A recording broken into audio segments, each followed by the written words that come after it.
بسم الله الرحمن الرحيم الحمد لله رب العالمين وأفضل الصلوات وأتم التسليم على سيدنا ونبينا وحبيب قلوبنا وطبيب نفوسنا أبي القاسم محمد وعلى آل بيته الطيبين الطاهرين.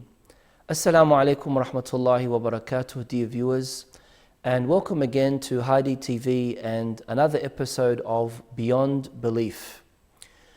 In this particular episode, I'd like to pose a very important question that I think is very relevant to all of us Muslims living in this society today. And that is Islam sufficient enough for our world today? Are we able to live in this modern world as traditional Muslims? Or is there a conflict between what Islam represents and what our modern 21st century world or life is? We know that this has been an ongoing kind of misconception or probably ideological challenge towards Muslims, where it is presented in such a way that Islam does not fit in with the standards of today's society. And when we look at history and religion, how are we able to find some kind of cohesion between these two in being able to bring about something positive in the historical element of a religion that was introduced 1,400 plus years ago, and the current contemporary world that we are in today? Is Islam as a religion something backward or outdated that it cannot conform with today's society? When you look at certain things in Islam and see what the world kind of standards are, the global standards are, you might assume or think that there is some kind of conflict and there can't be any conformity between the two. And some even say that, Islam is one thing and the needs and requirements for the time that you live in is something else. And therefore we need to make sure that we reform Islam in such a way where it conforms with the society that we live in today. Some would even say that you can't choose both. You are either a civil person who lives in this modern world and wants to interact with the rest of the society that you live in, whether it be in the West or in the East. And in doing so, you need to live by the standards of that particular secular democratic government that you live under. Or if you choose Islam, then there's going to be a conflict between the two. Now, if, of course, we dig deeper into this issue, it is either one of two. It's either Islam and you need to be against anything that is new, or accept the new and see really the religion of Islam as a historical phenomenon of the past history. Now, of course, unfortunately, we can also see that some portray Islam to be an archaic religion, a religion that really is backwards, a religion that does not in any way bring about any kind of positive contribution to today's society. And especially if we were to add to this that a fundamental belief that Muslims do have is that Islam is eternal. Islam will exist until the coming of Judgment Day. Islam is the last of God's chosen religions, and Islam in its entirety,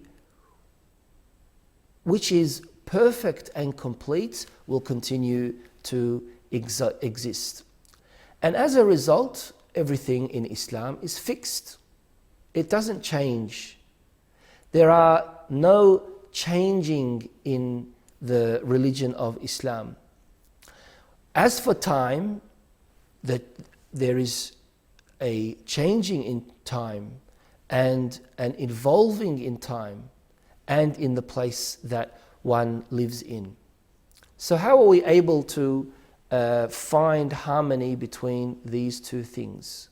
One side you have the religion Islam in its historical past as introduced by the Prophet of Islam, and on the other side you have today's society.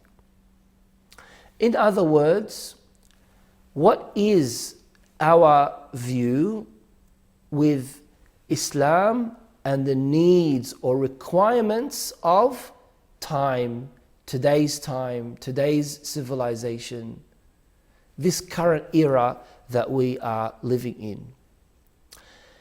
Now, when we do present it in this particular way, that Islam is the eternal religion and therefore it is fixed, and on the other side, the nature of time changes and evolves, and therefore it's always going to be adapting new images of itself. This in itself is a major fallacy. And this is where we can see that even though it might sound a little bit feasible for a person to hear, unfortunately, especially if they are an Islamophobe, or especially if they are ignorant of what Islam truly represents, they are going to say, well, everything that I hear about as far as Islam is concerned is chopping off people's hands and savagery and archaic laws and all these kind of radical movements and terrorism and all these other things. And so how is it able to fit into today's society as a religion?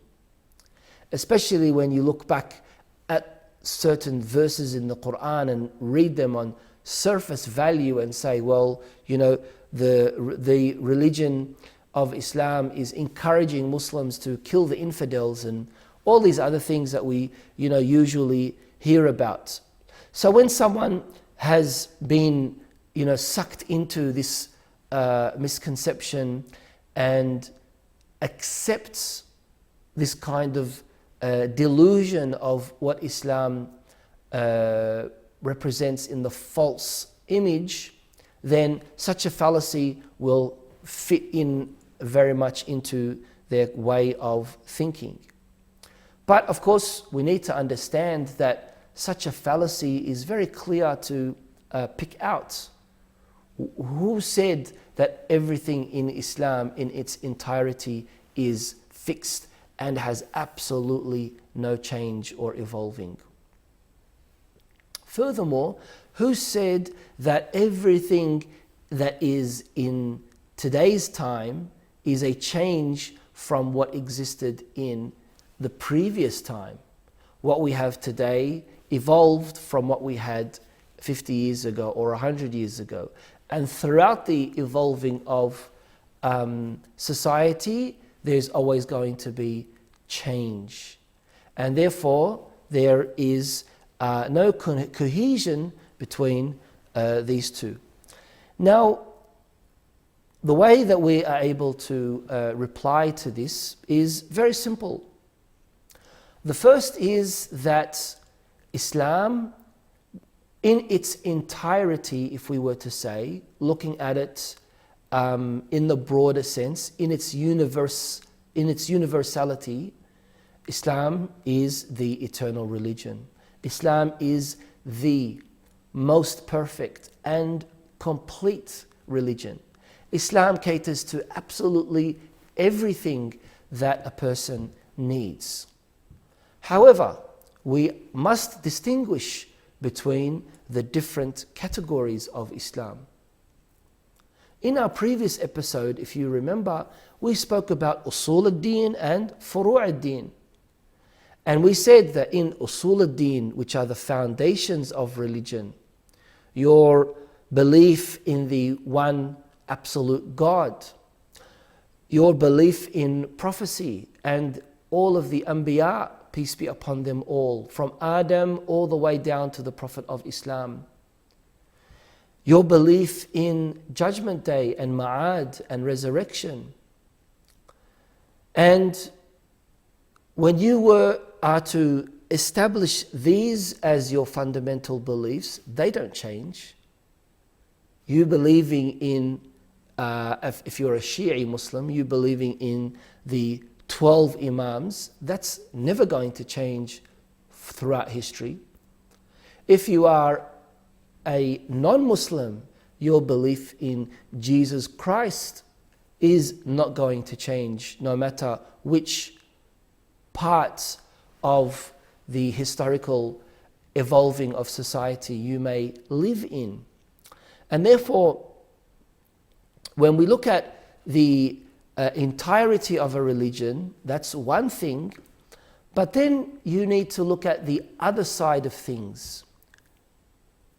And that's to do with issues that are of detail.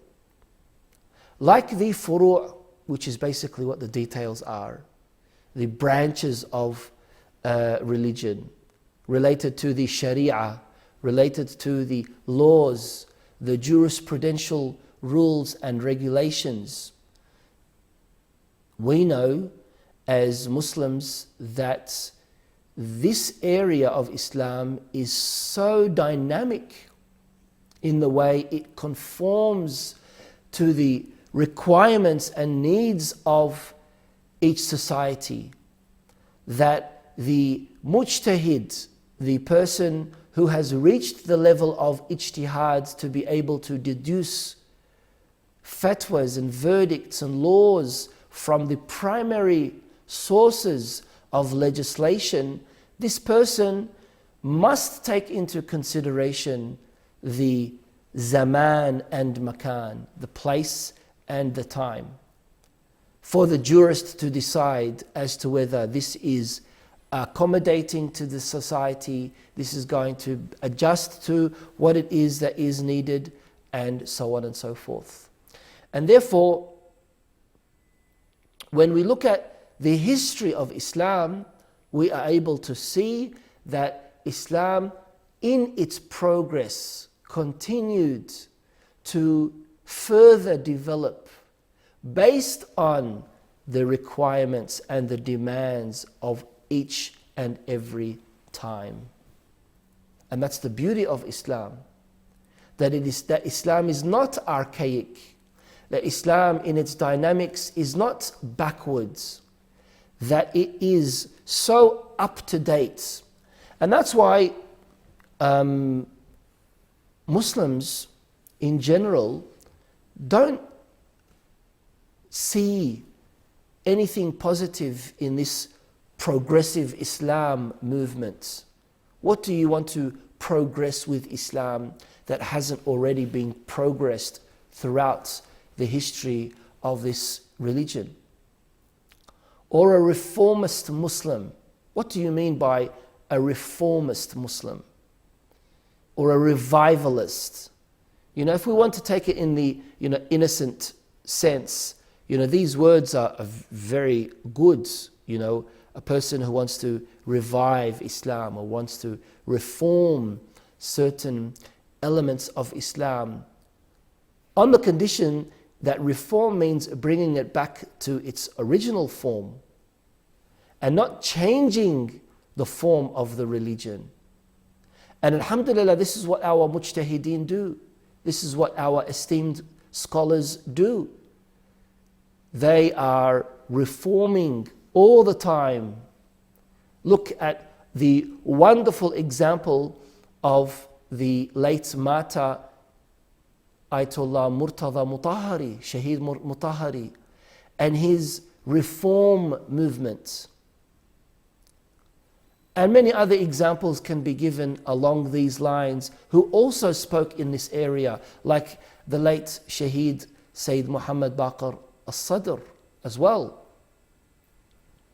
And so when we're speaking about the eternality of Islam, which is one thing, in its whole form, and on the other side, the dynamics of the details of Islam in its conformity with the society, which is another thing. And to further prove this, look at the history of Islam. Look at how it developed and how it expanded. And look at the contemporary issues that our Muslim scholars are dealing with. We don't use other examples that, refuse to be a part of today's healthy functioning society, who insist on living in the truly archaic, backward way, and these kind of people who have this particular ideology that look at things on surface and say this is innovation and that is bid'ah and this is bid'ah. These people do not represent mainstream Islam for us to be branded as thinking alike. And therefore, one of the problems that we do have, that we must confess, that would strengthen this misconception and strengthen this fallacy are two things. Number one is that there is a neglect from within the Muslim society in dealing with these things in the first place, unfortunately. The Muslim society is so preoccupied with internal conflict that it doesn't have enough time to produce things that would prove to the Muslims themselves and also to others that look at how up to date we are. The second thing and the second problem that strengthens this misconception is that there is the strong influence of mainstream negative mainstream media, not the positive, negative mainstream media around the world that is pushing an agenda in portraying Islam as this backward religion, as this aggressive religion, as this religion that cannot in any way live with the standards of today's society. So if you keep on getting bombarded all the time with Islam being out of date and being backward and not being compliant to today's society, then of course this is going to have an effect on certain Muslims, in them believing that this is how we are or this is how we should be. And therefore you see some of them going maybe one or two extremes. Either them saying, yeah, you're right, actually, let me become a progressive liberal Muslim. Or on the other side, they might say, well, I want to stay in this kind of way, and everything that is progressive, everything that is new, everything that is up to date is a bid'ah. It didn't exist during the time of the Holy Prophet ﷺ, and therefore we need to reject. Then there's the balanced way, the middle way, and that is to look at Islam and the requirements of your place and time within the correct criteria that has been put forward. We extend our hand to our ulama and see what they have to say about how one needs to live in today's society. The problem here, again, in this fallacy is that, which is a major point right here, is that with time, it must be something new. With time, out with the old, in with the new. And nobody said that this is the case. Nobody said that anything that is old is wrong and anything that is new is right. We're just going to go for a short break and we will be back very, very soon. إن في الجنة نهرا من لبن إن في الجنة نهرا من لبن لعلي وحسين وحسن لعلي وحسين وحسن إن في الجنة نهرا من لبن إن في الجنة نهرا من لبن لعلي وحسين وحسن لعلي وحسين وحسن كل من كان محبا لهم كل من كان محبا لهم يدخل الجنة من غير حزن يدخل الجنة من غير حزن إن في الجنة نهرا من لبن إن في الجنة نهرا من لبن لعلي وحسين وحسن لعلي وحسين وحسن كل من كان محبا لهم كل من كان محبا لهم يدخل الجنة من غير حزن يدخل الجنة من غير حزن إن في الجنة نهرا من لبن إن في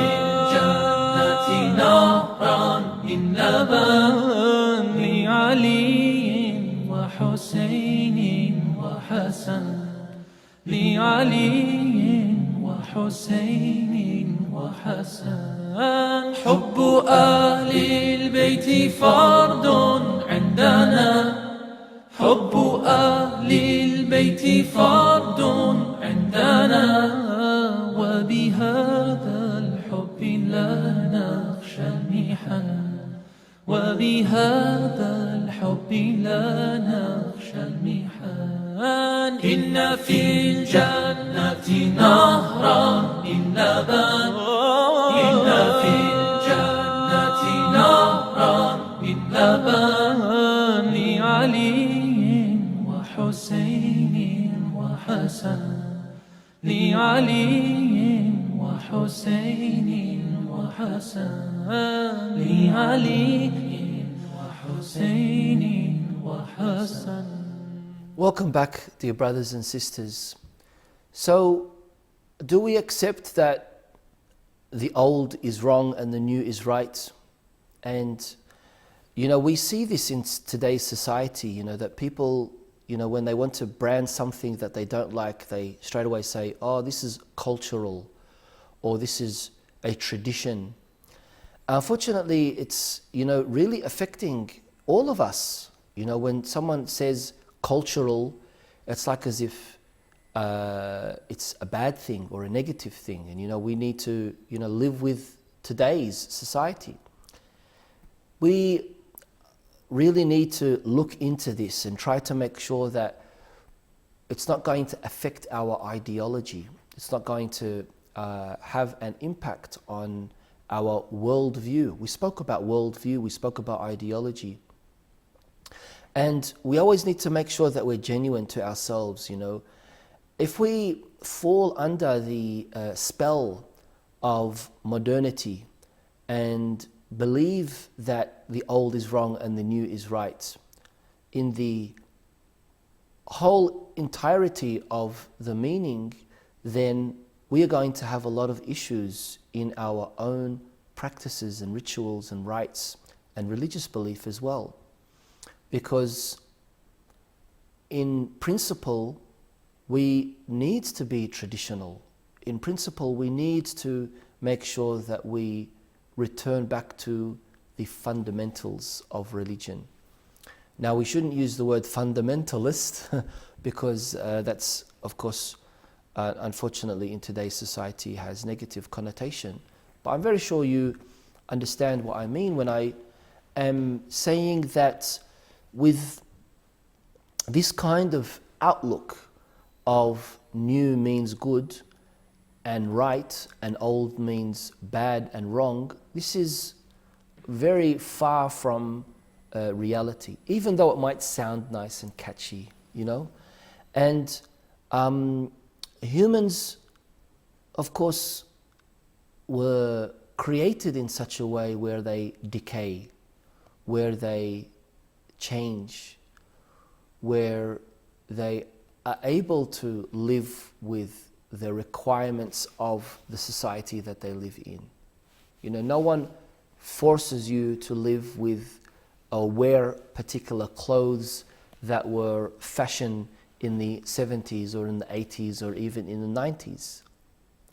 No one says that you can't catch a plane. No one says that you are not able to use technology in a positive way. No one says that you must never use a toothbrush and you always need to use a siwak, a miswak. No, that's never the case.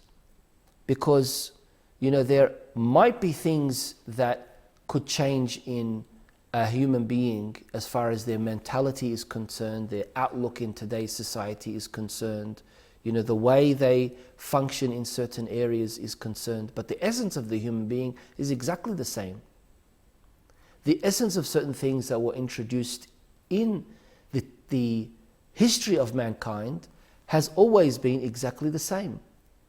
If a poet like Hafiz, for example, or Sa'di, for example, presented some kind of moral analogy in regards to the state of people, that would be applicable 100% today as well.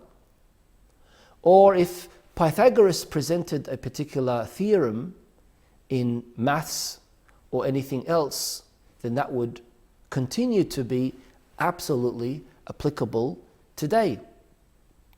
And so when we look at, you know, certain issues that in essence they're exactly the same and they've always been exactly the same. Greed, exactly the same. It's just different forms of greed. Maybe there weren't banks, or maybe there weren't paper currency, or maybe there weren't coins, or maybe there weren't like things like credit cards and banks and things like that. But it's always been the same kind of situation. And we can see that Islam has allowed itself in the spirit of Islamic law to be able to comply to these different expansions of the way that society has evolved. And this is what we mean by when you say respect. Respect always meant the exact same thing. Oppression meant the exact same thing. Usurping meant exactly the same thing. And this is why, as a religion, Islam, in the spirit of the Islamic laws of Islam, in the dynamics that it has, in the broader sense, unfortunately, what people sometimes assume is that the only thing that comes to my mind when I think about Islamic law or the Sharia is the penal code and capital punishment and things like that. But absolutely not. That is a very, very small, extremely small percentage of what Sharia and Ahkam and Islamic law truly means and represents in its completely dynamic form, in observing the issue of zaman and makan, time and place. And that's why it has a fundamental role in the leading of humanity towards a better future. And that's what Islam is able to present. So history, in its essence, is material. It existed in a certain era in time. But there are things that exist beyond that material side, like stories, like analogies, like issues related to the human dimension of these things. You know, again, example of currency and money.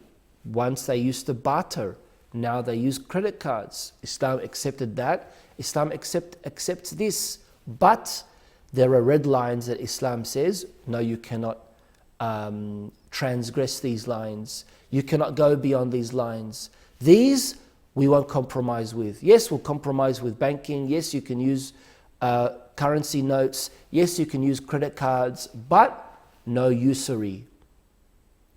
But no bribery. These things cannot be compromised with. That's the beauty of Islam as a religion. And this is very similar to you wanting to renovate your house. The foundation is still there. The basis is still there. The pillars are still there. You might want to add a little room. You might want to change the color.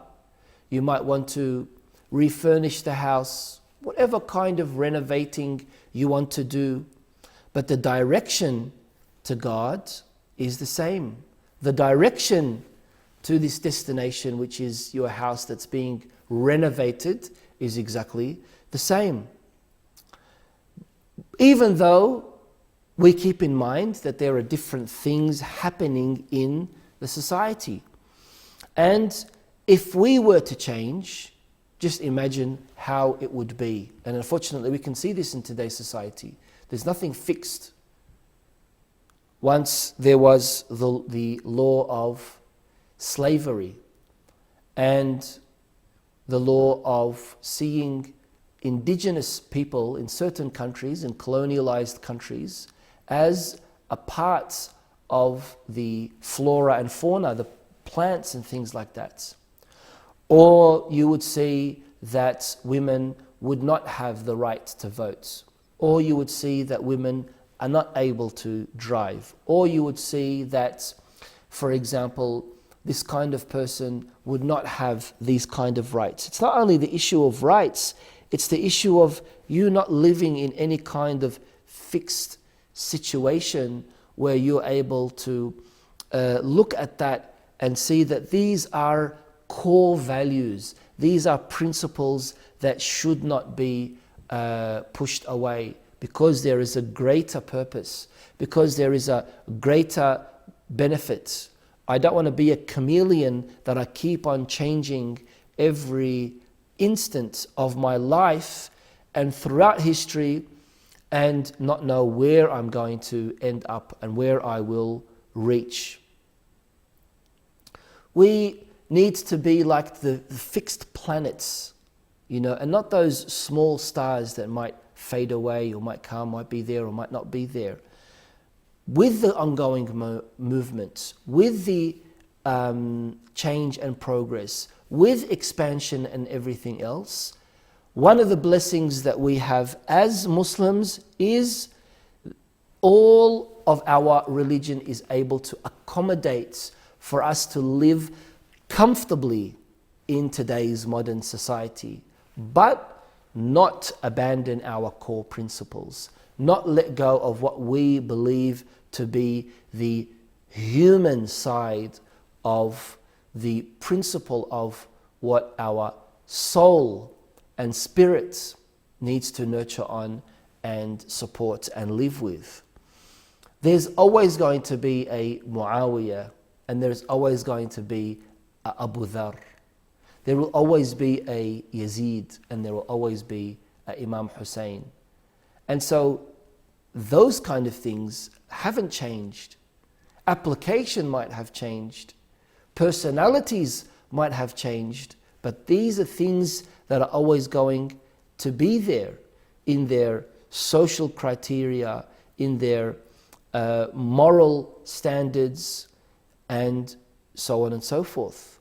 And so therefore, in these society that we live in today, these societies that we live in today, if we were to use those two examples of Abu Dhar and Muawiyah, for example, or Imam Hussein and Yazid, for example, then, are they the same in the way each of these two sides conducted themselves, in their morals, in their social values, in their human outlook on life, or are they different? And do we have the same kind of cases in today's society? It's not just an issue of morality, it's something beyond that, and that is the criteria of value, a value system that, of course, is very important for us to have. And Islam, alhamdulillah, one of the beauties, again, of our religion is Islam has paid the utmost attention with the minute of details to this issue of the criteria of value, keeping in mind the changing of time and the requirements for each time. And it's not something new. Even you look at, for example, other scholars like Ibn Sina, for example, Avicenna, where he says that Islam, in its general principles, it has those things. It has the general foundations and the general principles. But when it faces new things, depending on the coming of that particular time, then it will accommodate to it, keeping its core principles and values. And that's why we need to be always cautious and on the tip of our feet when it comes to this kind of outlooks or views or issues to do with ideology. And understanding ijtihad in this particular context is very important, because you'll understand what the dynamics of the sharia and the branches and the furu' really, really mean. And that's our commitment that we have to religion, that it will be in conformity with today's society, especially in its traditional form, with the fixed and permanent foundations that it has, along with the changing kind of requirements and the branches and the dynamics that they also have as well. Inshallah, we will continue on talking about beyond belief and the ideological challenges that we have in today's society, and hopefully come up with some good positive results that we will able to learn and benefit from on a practical level, and we will also be able to share with others. Until then, please keep us in your dua, and on behalf of myself and everyone here in the studio of HADI TV, Assalamu alaikum wa rahmatullahi wa barakatuh.